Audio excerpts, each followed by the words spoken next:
So I decided to redo my whole things about Chapter Black video again. Previously I made a video talking about Sensui's death and the effects that it had on the Chapter Black arc, but I've decided to redo this for a couple of reasons. One, because of my collab group, the fandom group, we just put out a video concerning the Chapter Black and talking about whether it's overrated or not. That's reason number one. Reason number two, I don't think I did a very good job in comparing like the sub, dub, and anime versions of the Chapter Black arc, and just talking about like what I didn't like and what I didn't, what I did and what I didn't like. I don't think I did the best job doing that with my previous vid.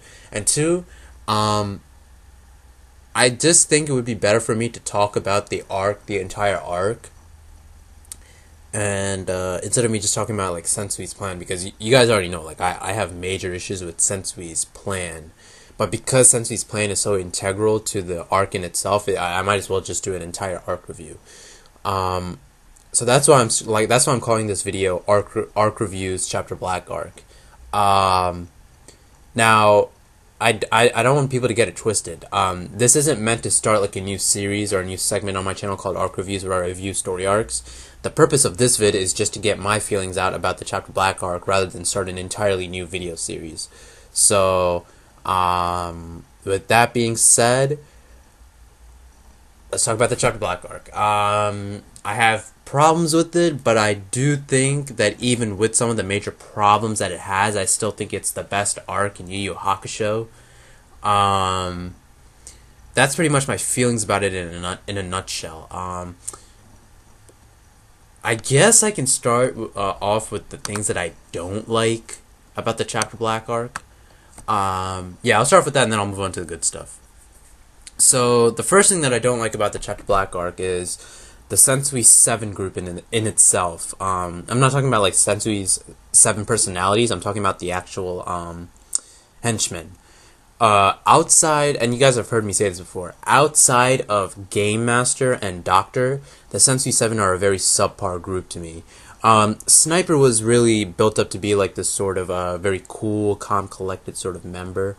And Sniper, I thought, just didn't do enough in the arc. Like there was nothing important that he did, and he was beaten rather quickly. I've always said that the best henchmen do something relevant, like one of the reasons why I consider Seta Sojiro from Kenshin such a good henchman is because he actually does stuff. He, in a sense, beats Kenshin. And actually, you know what? Let me okay. I can't. Okay, I feel like that light might be fucking with you a little bit, but I think you guys can bear it. But one of the reasons why I consider Seta Cedro from Kenshin so good is because he actually does stuff. He sort of causes like a part of the Meiji government to fall with the assassination of that one bearded guy. Then he actually beats Kenshin because of the whole Sakabato thing when they first fight. And then he has an awesome fight with Kenshin towards the end, where you actually see that his Shukichi is incredibly fast. I think it was said that at one point it was faster than Kenshin's Hiten Mitsurugi Ryu, if I'm not mistaken. I might be wrong about that, but that's an example of a good henchman. Like people who actually do stuff and are very like they don't have to. They don't necessarily have to be loyal to the villain, but there is some streak of loyalty there. There's some sort of like I'm going to follow your orders and this and that, and they just do plot relevant things. With the Sensui 7, I didn't really get that, especially with Sniper, because I felt that he was with Sensui and he was like shooting dice to try and kill Seaman, but that wasn't very plot relevant in my opinion. It wasn't too important. And then with this fight with Yusuke, it was extremely short, and not that it's a bad thing, because it's actually a good short fight, but as far as being a member of the group, he was offed, or taken out rather, way too quickly, even though he didn't die. So, Hiei didn't kill him when he stabbed him, but he was taken out like real too fast, and his powers really weren't. I mean, it was impressive with the whole Blades of Grass thing, but when we were seeing like spirit guns and Jin's like wind energy and Chu's like orange energy ball in the previous arc and things like that, things like trucks and Blades of Grass don't really feel as threatening or as convincing as attacks in later arcs. So to me, Sniper wasn't too great. Itsuki basically felt useless. To me, he was really a useless character. I mean, the only thing that he did was just open the hole, and oh my god, I'm gonna go in on that later in this video, but Itsuki just was there to open the hole and then just separate the crews so that Yusuke, or just separate the gangs so that Yusuke and Sensui can have their fight one on one, and apparently, according to Togashi, I read this on the wiki. I haven't seen an official source for this yet, but according to Togashi, Atsuki is actually one of his favorite characters because the conversation that he had with the other members of Team Urameshi inside that beast, that dimension beast. Apparently, Togashi was he liked Itsuki because of that conversation that he had with them, because it was sort of reflecting like the emotions that Togashi himself was having when he was writing Chapter Black. I haven't seen an official source for that, but that's what it says on the wiki. So very interesting. But to me, Itsuki just is a very useless character. Didn't fight at all. Just went to go up in a hole. Not a very good. Just with little screen time. Just really had no relevance. I think didn't really even do anything in the plot. So I mean, of course, he was Sensui's partner back in the day, but not convincing enough, like it to be like a full-fledged character in my opinion. Not so. I just don't think Itsuki is a very good character. Gourmet and Elder Chiguro, slash Elder Chiguro. This one's a little more of like a 50-50 sword because Gourmet. I mean, he ate Maroda, but that's just. I mean, Maroda is like such like a small side character that it doesn't really count as really anything. I mean, Gourmet just gained this power to read minds, and then he's taken out in like I think it was like 3 seconds in the manga, by Kurama. Didn't really fight, didn't really do anything, so I can't consider Gourmet a good character. And then Elder Toguro was taken out like a bitch also, because he was a previous villain and then he came back. But the reason it's a 50-50 sword is because even though this made Gourmet and Elder Toguro, well, at least Gourmet, well, not really Elder Toguro, because Elder Toguro had a previous good fight with Kuwabara, but Gourmet and Elder Toguro were, even though their characters were lessened because of the fight with Kurama, the positive thing out of this is that Kurama's character was actually, his badassery was also increased, and his character was also cooler because of that. So it's a 50-50 sword because of that. There's bad writing and there's good writing to that. And the last member is obviously Seaman.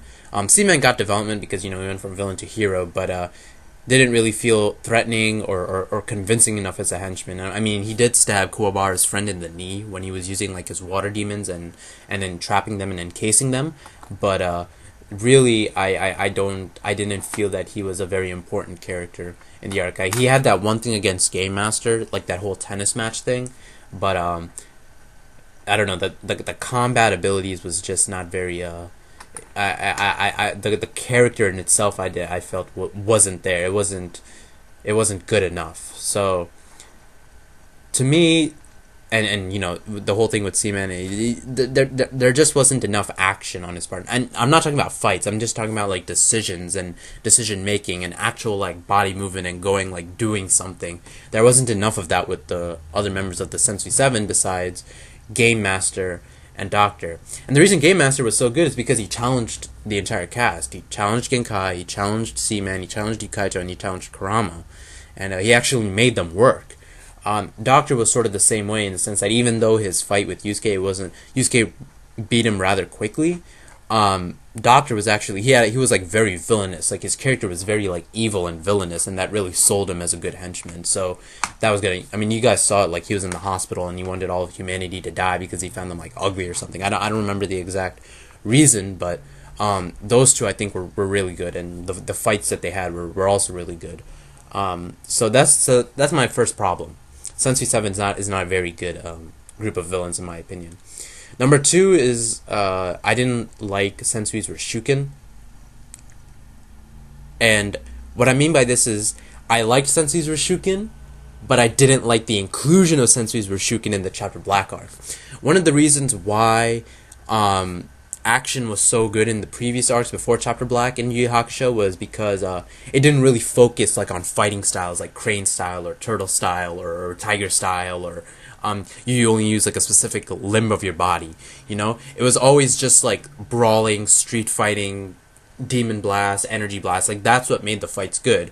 Hiei versus Bui, Kurama versus Karasu, Yusuke versus Toguro, of course, Yusuke versus Chu, Yusuke versus Jin. Like all these fights were so good because there wasn't really a focus on like fighting styles, so to speak. And it's okay to have like martial arts, But when you have energy blasts going, like being fired off, like in the first couple of arcs in your series, and then you decide to go strictly hand to hand, um, the sense of action and scope is lessened because of that. Because when you look at actions, like look at Michael Bay, or I guess something like Dragon Ball Z, and even Saint Seiya, like a lot of times it goes from hand to hand to explosions, and the sense of action and scale grow bigger because of that. And when Sensui's Roshuken was introduced here, I felt like it went down. I mean, of course, Roshuken had the whole like purple ball, and you kick it, and you know it has like all these multiple like purple blasts firing at the enemy, but the focus that it was only kicks just really took away from the action. I think the action was lessened down because of that, and I didn't really find it as interesting. If it had gone from Roshuken, if Yu Yu Hakusho's power or sort of action scheme had gone from Sensui's Roshuken to the energy blast stuff with like the spirit gun and the spirit shotgun and Hiei versus Bui and you know all those grand like energy attacks and stuff, that would have been more effective. It's kind of like one of the reasons why I like DBZ, because you know it goes from that martial arts thing to an energy blasting. And of course, you know, DBZ, contrary to what people believe, there are instances of martial arts in it, but you know, the use of energy blast does grow bigger. That's just obvious. So I didn't really like the inclusion of Sensui's Roshuken because it scaled down the action scheme. And another problem that I had with it is that, you know, a big deal was made out of it. Like, this is how Sensui fights. This is how Sensui fights. He uses Roshuken. He only uses kicks, and you can only master it after you master every other martial art in the world, right? But as soon as Sensui uses Sacred Energy, Roshuken is completely discarded. Now it's not it now. It's actually kind of like worse than the Kaioken from Dragon Ball Z, because at least with the Kaioken in Dragon Ball Z, we realize that there's no more use for it. Because Goku can go Super Saiyan. But over here, like, Roshuken and Sacred Energy are like two different things. Like, there's no reason to not use Roshuken in your Sacred Energy armor, so to speak. Because when Sensui starts using Sacred Energy, he starts punching and kicking, and he's not really using any sort of meaningful or any sort of like martial art like he was with Roshuken.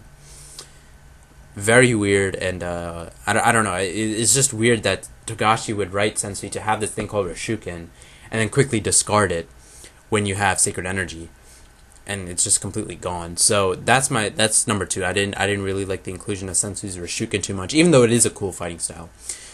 Number 3, Sensui's analysis of Yusuke.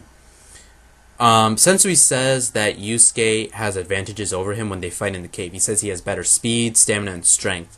And this is an incredible, just like, maybe plot hole is too harsh a word, but it's just a huge inconsistency, because as soon as Sensui gets his Sacred Energy, then Sensui has more speed, Sensui has more stamina, and he has more strength than Yusuke. So what he was saying before was a lie, that you have more speed, stamina, strength. I mean, that's just not true. And you know, it lends itself to what Koenma said about Sensui when he was talking about him with Yusuke and Kurama. You know, at that apartment when Sensui and Sniper first showed up to kill Seaman. Koenma actually said that Sensui is very like deceitful and very tricky in terms of his mannerisms and how he speaks and what kind of information that he relays to his opponent or whoever. So you know, this might be another example of that, but it's obviously proven false when he gets his Sacred Energy. And then Sensui says that Yusuke has 3 weaknesses. One of them just pisses me off, because he says that the first reason why Yusuke can't beat him is because he can't take attacks from multiple angles.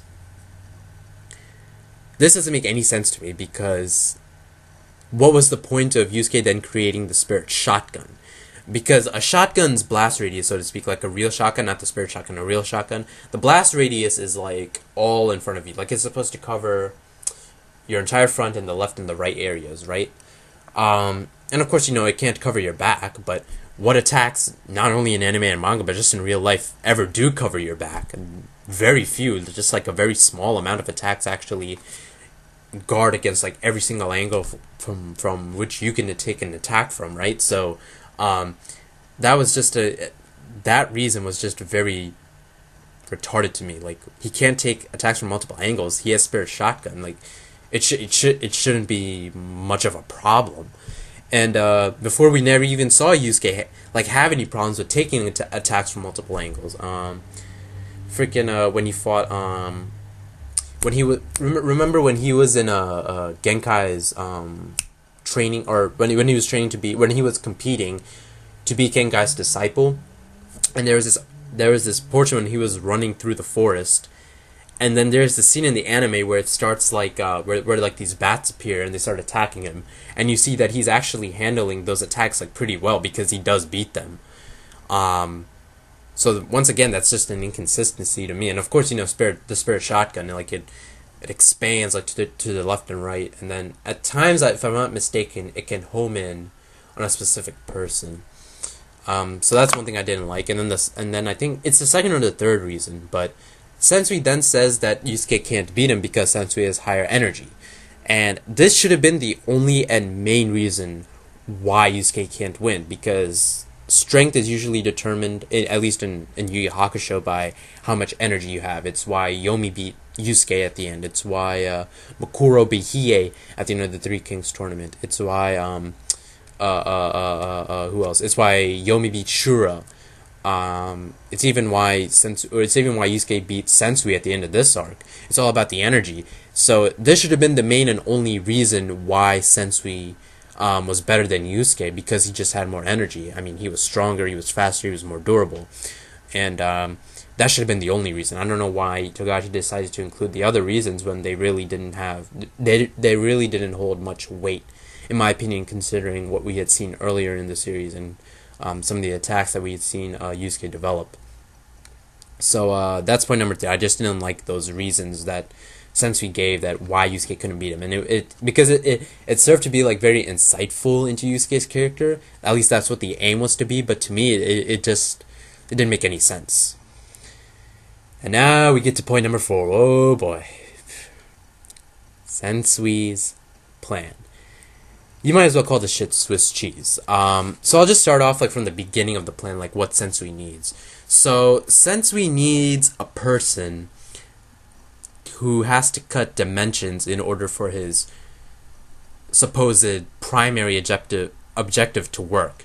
So he needs a person with the ability to cut dimensions. And I just find it so funny that out of nowhere that this power should manifest in Sariyashiki. I think it's called Sariyashiki City, if I'm not mistaken, and that too, it's Kuwabara with the Jiginto.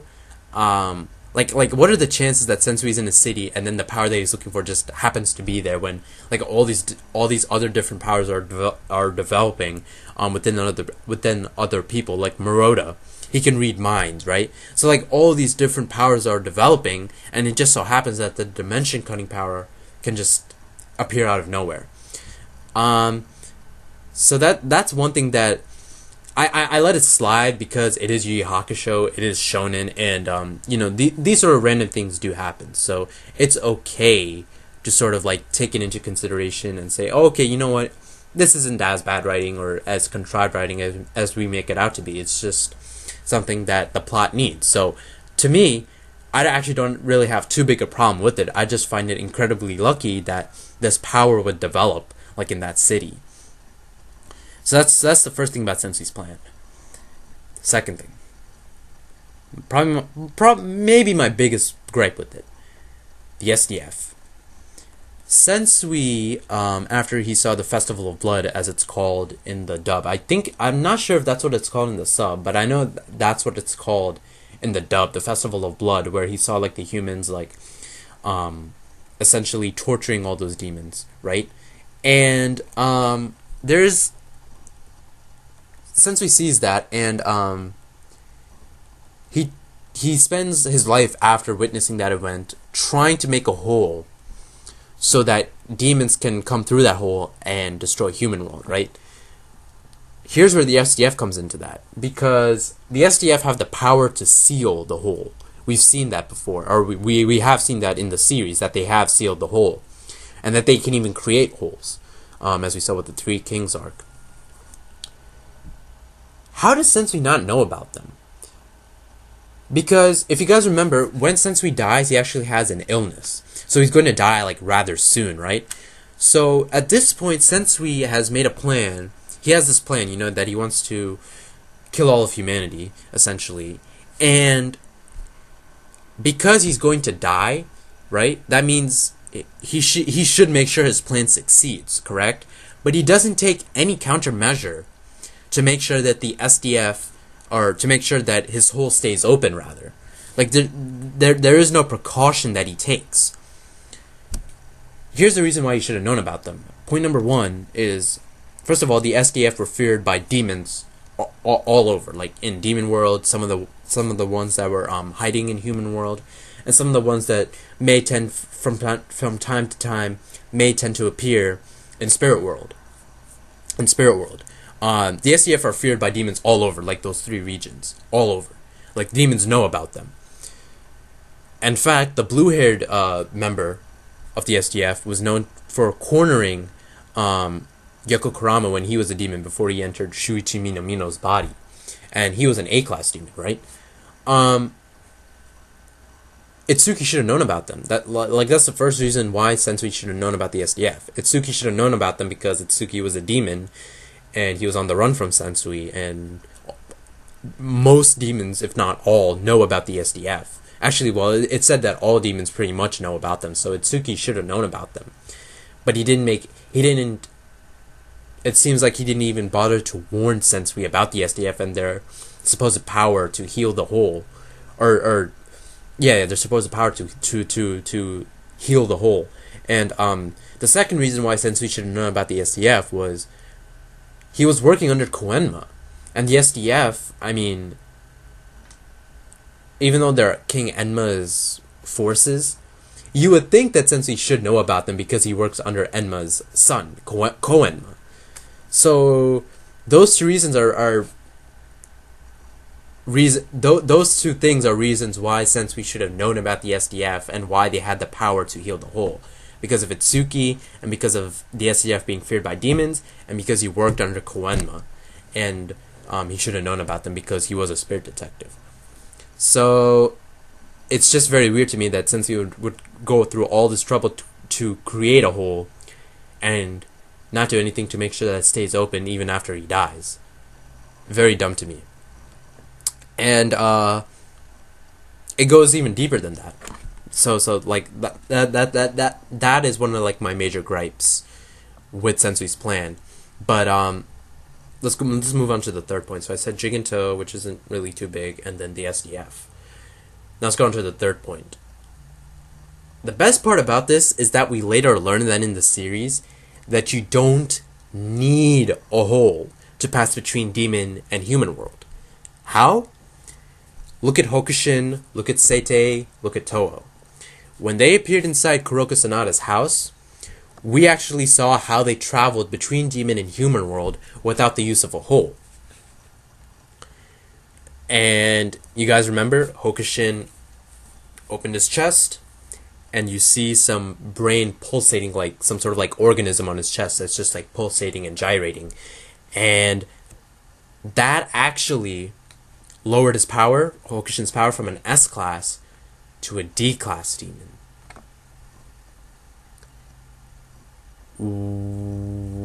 Why would Sensui even bother making a hole or trying to cut a hole to human world just so that demons can pass by through it when they can just use that?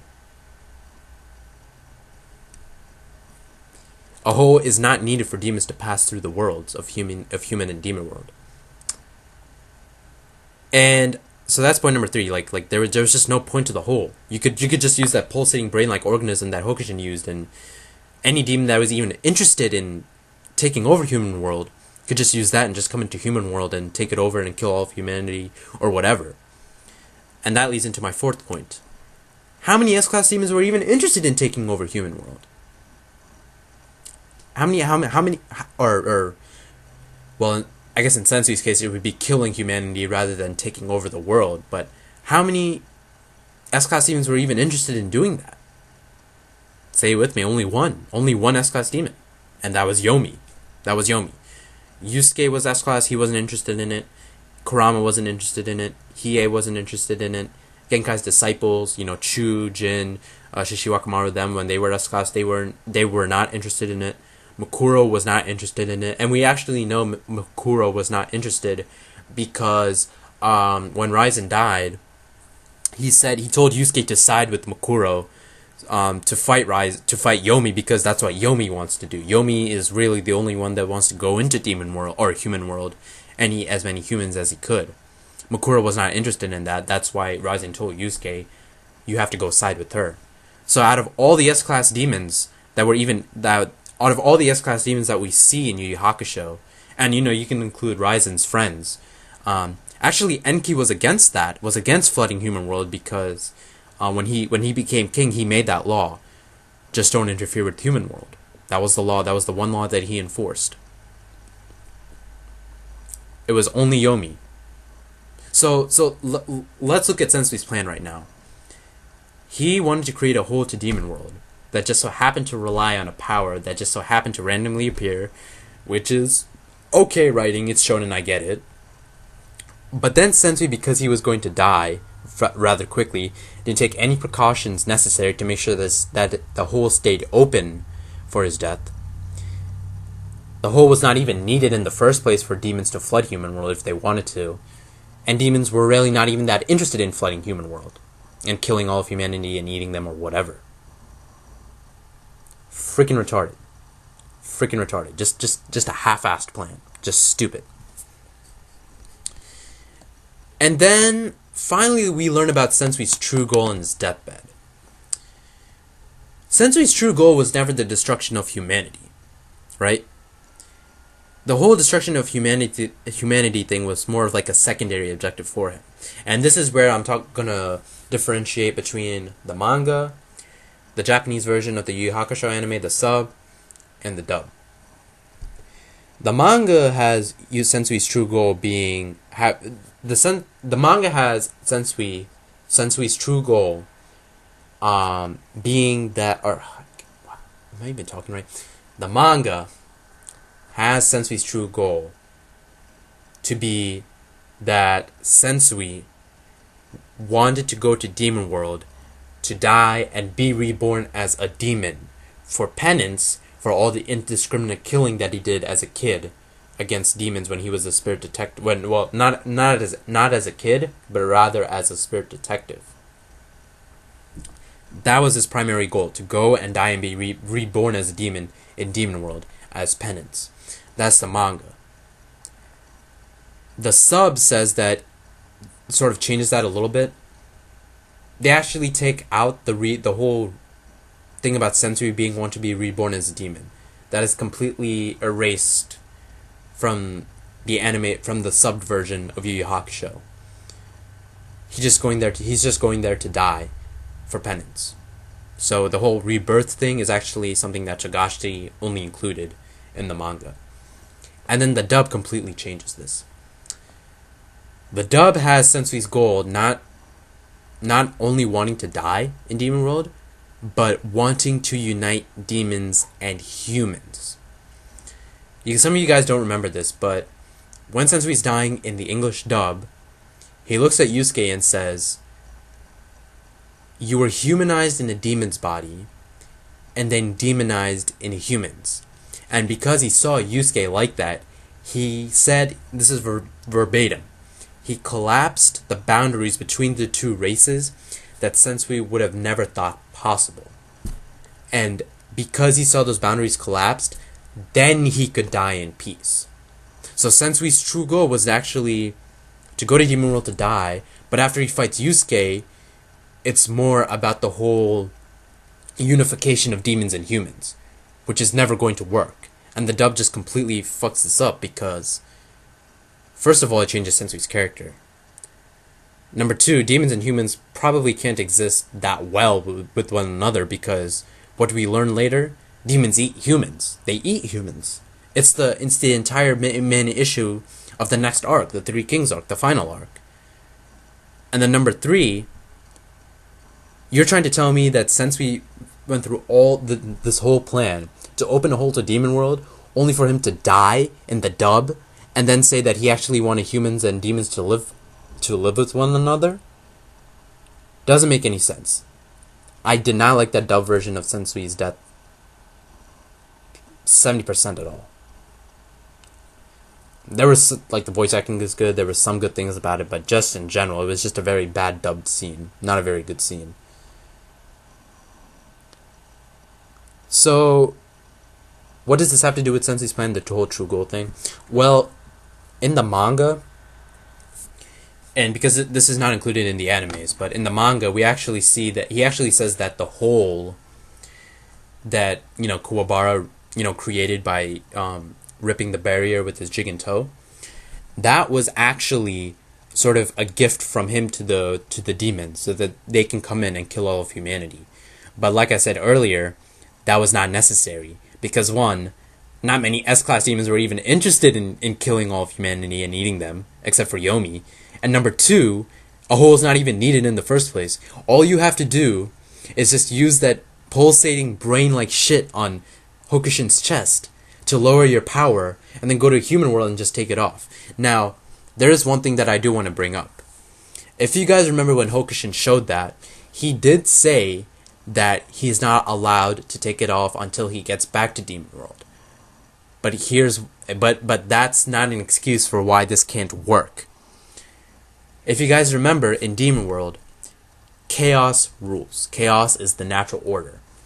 It's because there are no laws that Demon World is a very natural place. It's just the natural law of that place.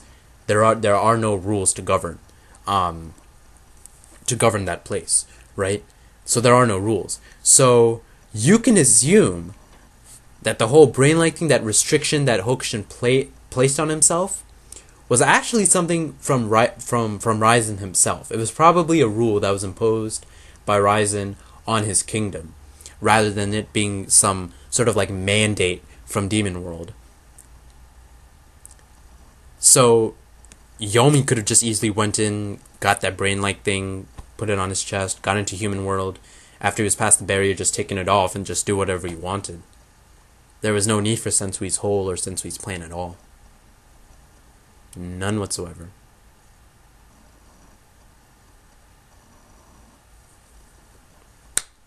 Sensui's plan was just all kinds of fucked up. And then there was one, and so that's essentially like my problems with Sensui's plan. There was just no point to it. There was no reason to it. It was half-assed. It was half-baked, rather. And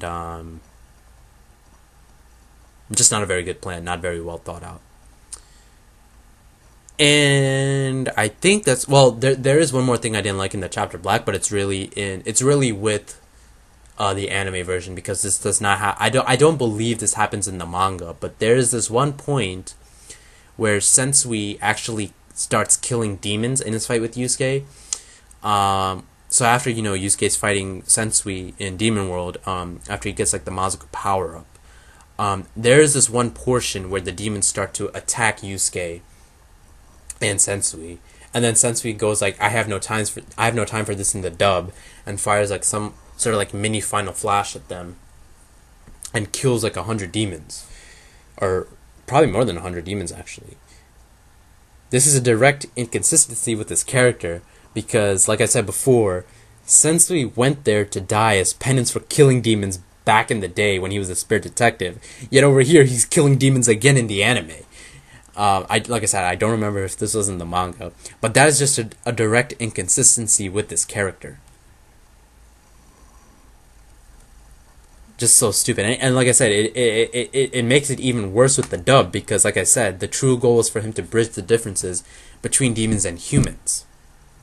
Like he said when he saw Yusuke, demonized in a human's body and then humanized into demons. When he saw that, his goal changed. But over here now he's just killing demons. Like, he lost like all that character development pretty much.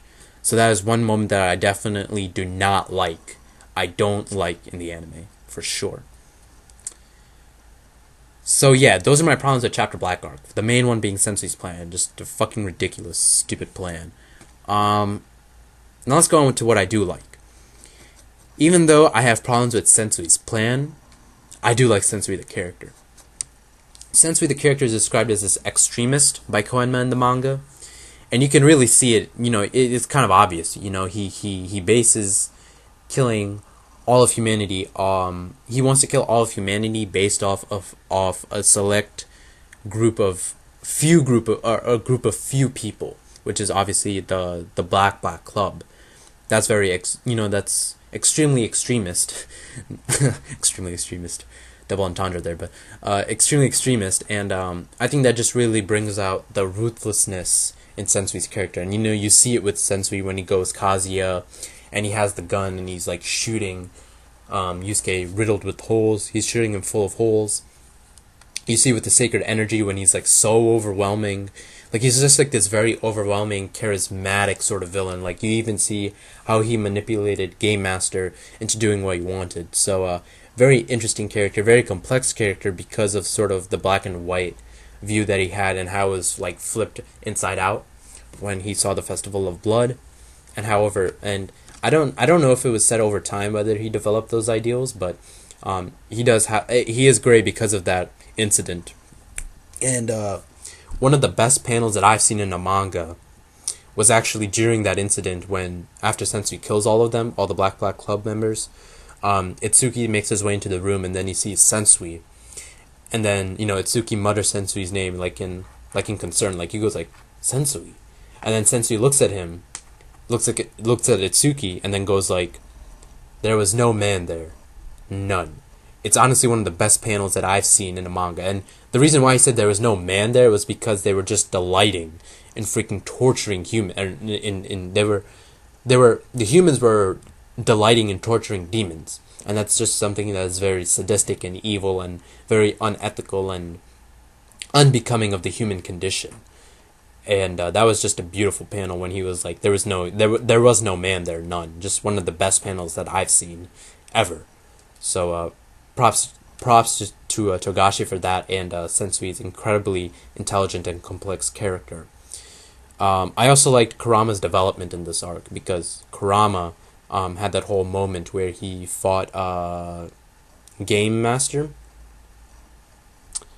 Kurama actually told him that or he didn't tell him. He was actually forced to kill Game Master for the greater good, and I think that gave Kurama complexity because he had to choose between losing to Game Master and sparing his life, or killing Game Master and eventually saving humanity. And he had to actually go through and forcefully choose that decision to go ahead and kill Game Master, who was just an innocent kid that was manipulated by Sensui into doing what he wanted. Yeah. Good character development and good character complexity for Kurama. I also think that this had the best fight in the series with the Yusuke versus Sensui. Very, very interesting fight, even though I felt like the ending to that fight was just a little... And that I guess you can say that's kind of one of my problems. It's not so much the atavism of the Mazaku, it's just that it was such a complete stomp. I'm 50-50 on that because, the fight in itself was good. We'd already seen that... We'd already gotten good action out of the whole Yusuke versus Sensui thing before Yusuke went Mazaku, or before he went full Mazaku with the white hair in the anime, which was actually black in the manga. But yeah, man, just incredible fight, and I think it opened new things for Yusuke's character when he had to discover his demon heritage. Very reminiscent to me of how Goku in Dragon Ball Z accepted his Saiyan heritage. A very reminiscent journey, and I like that. I like that with Yusuke.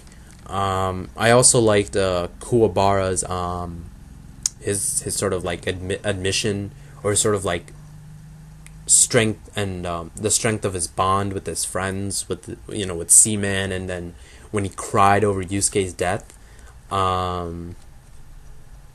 Yeah. And got the feels over there. I really did. This is just a very emotional arc, I think, with Yusuke's death. that was a really big plot twist in my opinion, that Yusuke actually died a second time. Reminded me of Goku's second death, and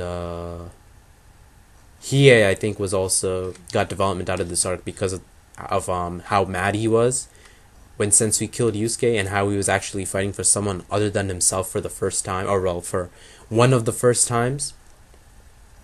Very interesting, very interesting, and I think it was all good development for the main four, and Koenma, because Koenma actually got good development also, because he was actually somewhat guilty for Sensui's existence, and also had the Mafuba, like I said before, really reminds me of Akami in the 23rd World Tournament in Dragon Ball.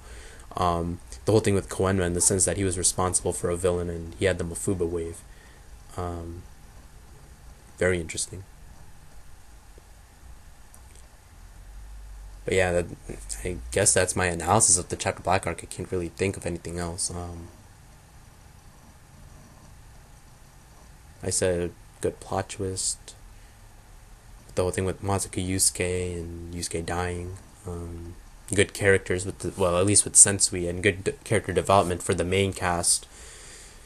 Good action, probably the best fight in the series. But so yeah, I think there's a lot I liked about it. So even though I feel like there's a lot of major problems with the Chapter Black arc, I still think it's the best arc in Yu Yu Hakusho. But I think that's it for me, guys. Peace, and have a nice day, I guess.